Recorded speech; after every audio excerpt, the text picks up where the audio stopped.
پارت سوم برنامه معلومات در مورد خانه های کنسولی است و در این مرحله ما در موردی که چگونه به خانه کنسولی درخواست داد، اپلای کرد، صحبت میکنیم و بیشتر میدانیم. خب در قدم نخست بهترین راه حل به خاطر اپلای کردن به خانه کنسولی ای است که مستقیما به کانسل شهرتان مراجعه کنید. خود کانسل یک دیپارتمنت خاص برای هاوزینگ داره. هر آن نوع مشکلاتی که مربوط به خانه شود دمو بخش باید برین همراهشان صحبت کنین.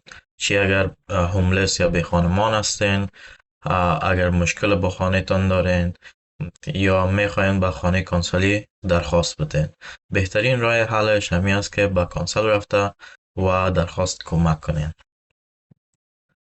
خب در قدم بعدی خانه های موقتی که قبل از خانه کنسولی شما کرایه میتین، کوشش کنین خانه های باشه که سرویس داشته باشه یا خدمات داشته باشه، که او خانه را به نام supported houses هم میگن، که یک سپورت ورکر را به شما تعیین میکنه و او سپورت ورکر هفتهوار شما را همکاری میکنه در قسمت اپلای کردن به خدمات برای بنفیت ها و خانه کانسولی. اگر در همچه یک خانه هستین، از سپورت ورکرتان بخواین که فرم خانه کانسولی رو به شما ثبت کنه و پیش ببره. و اگر خود کانسل به شما خانه موقتی داده، همچنان سپورت ورکرتان بخواین که کمکتان کنه. و بالاخره از طریق وبسایت کانسل شما میتونین اپلای کنین.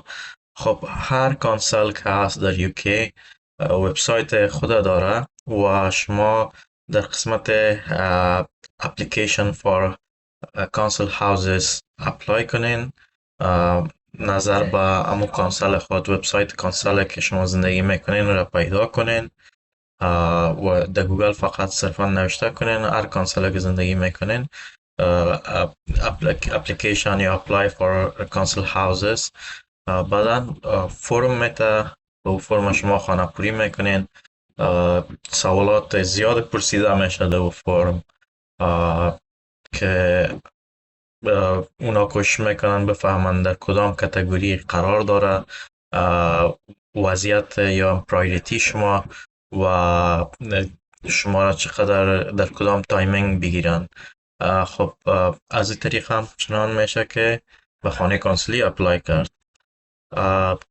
ویدیوهای ما را تعقیب داشته باشین. معلومات بیشتر در قسمت خانه کانسولی و ای که چگونه در بخش پرایوریتی یا بند بالاتر قرار بگیرین تا زودتر براتون خانه داده شود، کدام موارد نکات مورد نظر بگیرین، چی کارهای میتونین که پروسه را سریعتر بسازین و در ویدیوهای بعدی انشالله صحبت میکنیم. تشکر.